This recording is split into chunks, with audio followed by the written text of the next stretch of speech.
Hello there, viewers, listeners, and everyone who is listening around the nation, because we know you are. Around the nation, wow. I put it out there. I got to put it out there. Lauren Moss. We're manifesting it. I have to. You hear Lauren Moss there, Joshua Short with you as well, for another episode of Something Extra. It is so good to be with you on the day after Super Bowl Sunday. Great to see you. How are you feeling? I know we both pulled weekend shifts, so our weekend was cut a little bit short. So how are you feeling? I'm feeling well. Our weekend was truncated a little bit. You talked about it. We had to fill in duties as, you know, people are down. Everything's going around right now. So we had to do our part and being leaders and team players around here. We had to, yes, sir. We had to pull some weight a little bit still. No matter how long you're in this business, we all got to pull our own weight, right? Yeah, ain't no problem. We got to help out our teammates. You know, everyone needs a PTO or a sick day every now and then. So that's it's all right. True. Here's the difference, though. You worked Sunday night during the Super Bowl. I worked during the morning. And so I'm curious, were you able to watch any of the game at all? I did. You know what? I took my break so I was able to watch the halftime performance at home. And then I came back and we had the game up on our big TVs downstairs. So I caught a little bit of it. Not a lot to watch when it comes to the game. Not at all. It wasn't exactly the most exciting game, especially, I was kind of rooting for the Chiefs. So there wasn't a lot of excitement to go around with. Can I ask if you were at all shocked by the fact that, one, they didn't show Taylor Swift as much, and two, when they did, she was booed? You know what? I was disappointed in that. I'm like, that's not cool. What did she do to get booed? And by the way, for all the booers out there, she holds the record attendance for that stadium for her Eras tour. So take that, haters. Come on. Take that, haters. Does she really? Is that yes. true? You're not making up that?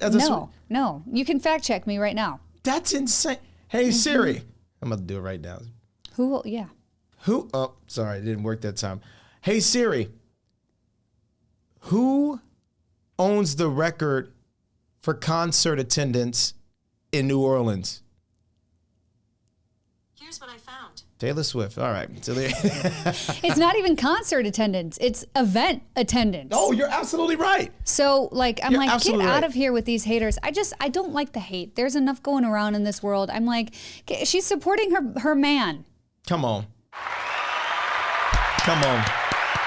That was nice. Thank you. Nice. You know what I'm saying? I mean, I get it. People make it out. And, she even plays along. Did you see her face when she was getting booed? She was literally like, she looked like she'd never been booed before, didn't know how to react. Well, yeah, she was like, what did I do? She's just sitting there with Ice Spice. Are they buds? Are they besties? Yeah. What's this about? Remember last year they went to the Super Bowl together with Blake Lively and Ryan Reynolds? They are buds. Ice Spice did a song with Taylor. Got it. Okay. And then Kendrick did too. So I know did you hear about the rumors? Maybe Taylor will come out with Kendrick. I knew when they showed a shot of her right before the halftime, it was like she's going to either bolt down the steps. Or that's a lot of people were sad. Sad Taylor. Yeah. I would tell you, Lauren Moss, this is coming after what I thought was the greatest Grammys in terms of TV production I've ever seen. Mm-hmm. We enjoyed the Grammys. We did our last podcast about the Grammys. Yeah. Mm-hmm. I think this was top 3 Super Bowl performances. I wasn't alive for Michael Jackson, but I've seen the videos, and that was amazing. Yeah. And I can tell you that year was just outstanding. Yeah. And then, I think the next one for me would have been Prince, not even Beyonce. Prince, Purple Rain, In the Rain. I mean, come on. That's cool. And I loved Usher last year because he is such a performer. He's on his skates doing acrobatics, and I loved Rihanna when she announced that she was pregnant, right high up in the sky. Mm-hmm. I mean, there's a lot of. I like the halftime show. Everyone who's been at the halftime show deserved to be there, and in some way needed to be there. Yeah. Whether to meet their moment or it was great. But Rock Nation obviously has been at the head of who they chose, and a lot of people have talked about that, which we'll get to the halftime in just a second. Yeah. We got to look at some of this game, and I know if you're listening, we're going to mute this because of. We don't have an agreement with the NFL that's not expressly written. Yeah, that's true. So we can't do that. But all of that say, if you're watching us, you're seeing some of the highlights courtesy of Fox Sports. This is not our highlights, obviously. This game, 22-40, was the final score, but it was nowhere near close to that. No. I mean, the Eagles, they came out from the get-go, right? And they just kind of soared. They looked good. It looked like the Chiefs just couldn't get anything going when it came to the offense. Not at all. Patrick Mahomes was getting sacked. He was throwing interceptions. I'm like, where is everybody out there? Let me tell you something. I was one leg removed from a big-time payday. And I was upset, but I know I'm not the only one with that story, right, Lauren? Oh, Tom Moss, my dad had a rough night. Okay, so you remember, there's 30 seconds left of the game? Yes. We're thinking it's done. Yes. My dad has a square with that exact number. Squares is a type of gambling, and it's really cool. But you do the end of the numbers, and there's one for each end of the quarter. And the grand finale is the final score. And this was worth a lot of money. I'll just put that out there. And he was so excited. He's texting our family group chat oh my God, we just have to hold it. We just have to hold it. And we're going to win. And with 30 seconds to go, touchdown. Unreal. He was genuinely upset because he has 2 weddings this year. Mine and my brother's. And he was like, oh, no, that would have been nice. He's got 2 weddings this year. Well, and yeah, my mom's got to buy, a couple wedding dresses for herself as mother and mother of the bride and mother of the groom. As she should, as she's expected to, right? Yeah, that would have been nice. And ruined it with 30 seconds to go. Way to go. It was a long day, a long night for me because that bet that I just told you that I was one leg in the parlay from, I bet twice on that bet. So I would have doubled my money. How many steps were there? Did you need 7. Oh, and you had 6 out of the 7? 6 out of the 7 parlays almost. That hurts. That's a different type of pain. I'm sorry. That's tough. Because especially you get so excited, I bet, when you're at number 5, you're like, whoa, 2 more to go. Number 6, 1 more. And then it just And here's the thing. I wasn't keeping up with it all night because I'm not going to say I forgot, but I wasn't trying to think. It was. That's good because you don't want to be like that. Then it kind of takes away from the game. And then if I am like that, I got to call that 1-800 number. And I don't want to do that. Can I ask what didn't hit? What was the Saquon Barkley not get a touchdown, and that was the one thing people expected to happen. Right, that should have been the no-brainer in the parlay. It was his birthday. Yeah, but can I give it up for Cooper, the Iowa Hawkeye? And it was his birthday too. Yeah, his 22nd birthday. I believe we just showed that moment where he got that interception, that pick 6, and it was great to see. I got to give it up for my school. Come on, Iowa Hawkeyes. Iowa Hawkeyes yet again. We love to see it. I would tell you, they just create good athletes. What can I say? They crank them out, don't they? They crank them. We got Caitlin Clark. And Cooper. Look at you. You're an athlete yourself, Lauren Moss. If you weren't doing this, you'd be on the volleyball court somewhere. I know Sure. But that bad maybe. Knee. that bad. One day you stood up, and I thought for some reason somebody opened a door, and there's your knee. Yep, no, it's my knees. I have. What did I say? I said I have no fat pad left. I had to get an MRI at the South Bend Orthopedics. And he's like, I could tell you're a volleyball player. You don't have a fat pad. Oh, just like that. He knew just like that. Yeah. We've got to talk about that halftime show, Lauren Moss. Okay, let's do it. I'm going to give my initial thoughts without diving deep just yet into the symbols that I saw. Yeah. For me, personally, this was quite a performance that is not easy to do because of the type of genre of music. Mm-hmm. Rappers don't create music to put on a show the way that you would expect a normal or a regular artist to do so with any other genre on a big stage like the Super Bowl. Mm-hmm. And so you're already challenged in that regard. And I thought he did exceptionally well and met, if not exceeded, the moment. Yeah, let's talk about your favorite moments. I think the moment for me was, first off, Samuel L. Jackson. Can we just give a... I know, that was cool. Samuel L. Jackson he's just a legend in Hollywood just in general, but he usually plays those roles. He's the antagonist in those movies where you see him playing, and what a lot of people call the slang term Uncle Tom. Mm-hmm. And so for him to come out as Uncle Sam, it was befitting because he's played that role before. Yeah. I love that. And it fit with the symbol, I think many symbols of this game. Yeah, there was a lot of symbolism in this performance, right? I know even all the TikToks are kind of breaking it down, and I feel like there's even more stuff today, or there's more stuff to come, right, out of it? There are so many people who were questioning whether or not they liked it because they didn't understand it. And I meet that moment by saying, it's kind of like Shakespeare. Just because you don't understand it doesn't mean you don't like it or shouldn't like it.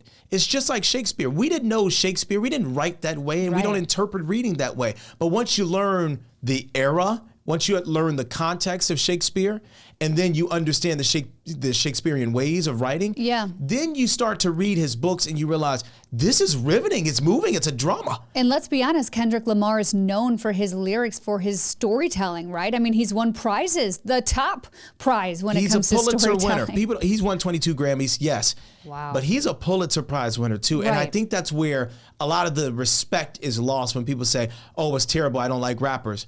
Well, I don't think you should have looked at it that way. I think if you didn't understand, that's one thing. There's background with the Drake beef and things like that, and not like us playing. And that was like at the center of the headlines, right? It's like a lot of people were already expecting that. We're like, okay, we know this is a diss track. What's to come of that? But there was more to it for sure. It was like this act of defiance. It really was. You had Serena Williams there, right? Yeah. Obviously, she was crip walking, which a lot of people may not know. Crip walking, the type of dance that originated on the West Coast. It goes back into things that I'm not educated enough to talk about. But obviously, a lot of people look at crip walking and they're like, oh, it's gang related, but it's deeper than that. And it's not necessarily connected to the ways of gang life back in the 90s that many people interpret it to be. Okay. So she did that walk back in 2012, I believe, at Wimbledon when she beat, I think it was Maria Sharapova or whoever the tennis player was. Yeah. Forgive me if that's not the one, but I believe it was her. And she did that walk and got in trouble for it. And so this was that act of defiance. And then you had Uncle Sam who was saying, you can't do this. You shouldn't act this way. Slow it down. Kind of talking how... He even said, too ghetto. Too ghetto. That's exactly what he said. He said it. And I think when you heard that is when people were like, oh, that was too much of an edge, right? You didn't expect that. But I think that's exactly what Kendrick Lamar wanted. Right. He wants people to talk about it. You know, he wants you to find those little Easter eggs in his performance and think about it and have conversations like we are right now. I think it's fair to say that he could put out fires. We've seen that. He gets the last word. We've seen that with the Drake beef. But I think he is starting a conversation. What did he say at the beginning? The revolution will be televised, but you picked the wrong guy or something like that. And I'm paraphrasing. Right. That said so much to start off his performance, and then who he brought out. Everything was intentional with him, and that was part of his storytelling. Even in the lights in the crowd, it said wrong way. Right. So it's like everyone's like depicting that too. And even I love like the headlines. So, I mean, we're still having this conversation, but even there's people wanted to bring up about Serena Williams. There's history with Serena too, right? Serena Williams is married now with kids and also the ex of Drake, which people believe bringing her on was a dig at her ex. And it was. It was. Right. But then you had SZA as well. It really was so much more than just a diss track. Exactly. But I loved those little sassy moments when he looked right at the camera and he smiled when he was talking to Drake. He didn't say the word pedophile, but he made it clear what he was trying to say. Yeah. And I mean, like I said, the more I'm looking at the performance, the more you see right now, but Lauren, especially looking back. That's so important what you just said.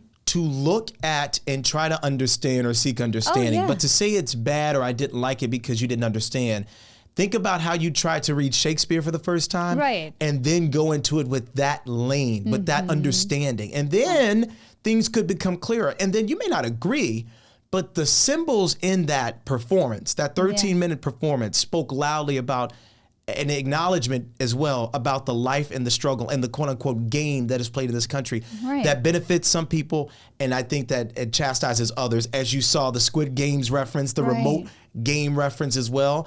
I think that's a fair statement that he tried to get across. And I think, I mean, even we were texting last night and you said he's such a great storyteller, and I think he's telling his story, right? And he's using it in such an artistic way where you're like, whoa. I even think some people are still comprehending everything that happened, but I mean, he does it in such a unique way. I think that's really cool to see. I really think it's like it's reading a book. It's you don't get it the first time. Sometimes you read to yourself, you got to go back and read it again. Yeah. I think this is what we are doing in real time. I'll be honest. I watched it again today because especially, you know, there's so much with the Super Bowl. Yes. And like you're trying to like watch, ooh, who is he going to bring out? Or, ooh, is he going to sing the diss song? It's like there's so much in that moment where I think people were so focused just on the main headlines last night where they couldn't even realize, whoa, what's all going on. So when you watch it back again, now you see every little thing and you can see the bigger story, right, that's trying to be told. I was disappointed when I put on Facebook. It was like I basically put up a post about this is exactly how I wanted the game and halftime to go. I think halftime was just better than I expected because of, again, the rapper and the genre.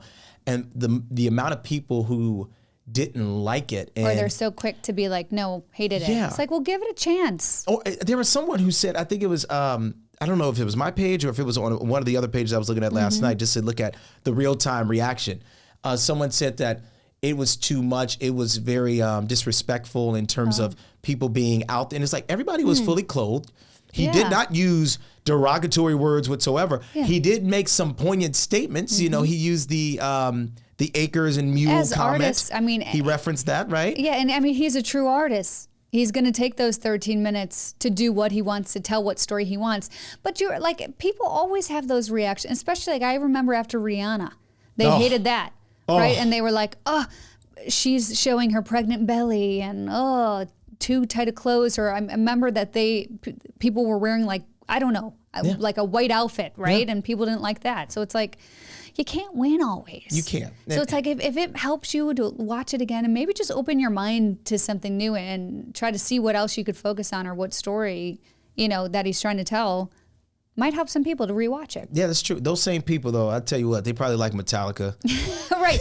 And let's be honest. Well, like, honest to God, let's be honest. Yes. In the past, those are what the Super Bowl halftime shows were. It was a rock and roll, and metal. it was bringing out as many celebrities as you could count. Yep, and now it was it's the changed. Janet Jackson and Justin Timberlake. Like it was more of like bring out celebrities. And now there's this storytelling. I think it's storytelling, and I think it's bold storytelling. And whether or not you agree on whether or not this is the stage or not, that is fair. But I think when you have the most viewers ever. This is the one show of the year. We know this as TV people, where everyone watches TV or streaming, and it gets the most viewership out of any broadcast, out of any sports, out of any show. Yeah. This is the opportunity for an artist to put their best foot forward. Totally. And in this case, it happened to be a 22-time Grammy winner who also won a Pulitzer, who knows how to tell stories. And let's be honest, I think people would be disappointed if he just kind of came out and rapped. People would be like, well, wait. Yeah.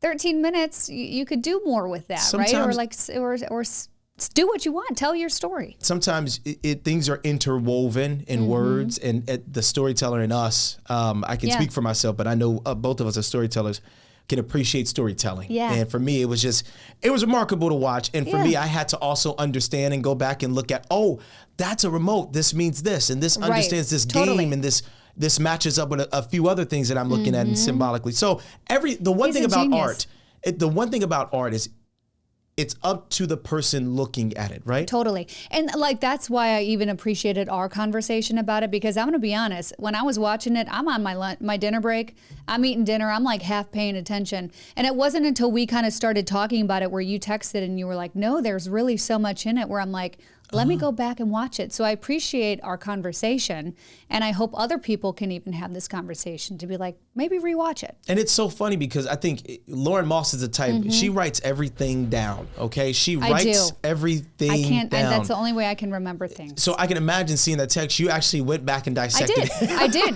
because I'm going to be honest, at first I didn't catch half the things. I'm like waiting, I'm like, ooh, is he going to sing, because I saw him a few years ago at Lollapalooza, and I remember being like, ooh, is he going to sing, what's the swimming pool? Yeah. You know, I'm like waiting for like some of my favorite songs as I'm eating dinner. It's a great song. I'm like, I wasn't fully immersed into what's happening, as I'm sure other people, like, let's be honest, maybe people at Super Bowl parties, they're not, some people do watch for every little thing, but some people don't. So some people don't. I watched it back, and that's where I'm like, okay, wow. I mean, he's sending some messages for sure. He did an interview with the producer of the halftime show, and he talked about the surprises and things like that. And he says a lot of this was, yes, he has to do a lot when it comes to ideas and bringing them together and talking to the artists.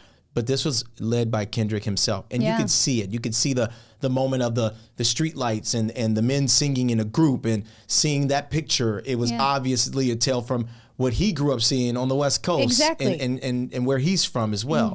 So it was just a really cool story. And I think it was really well done for the amount of time and the circumstance of it being the halftime show. I'll tell you what, 13 minutes, and that's a long time for one artist to be rapping. I agree. People are like, okay, with this diss track, I mean, listen, it won. It won at the Grammys this year. It's gaining traction. I think that. And you heard the crowd.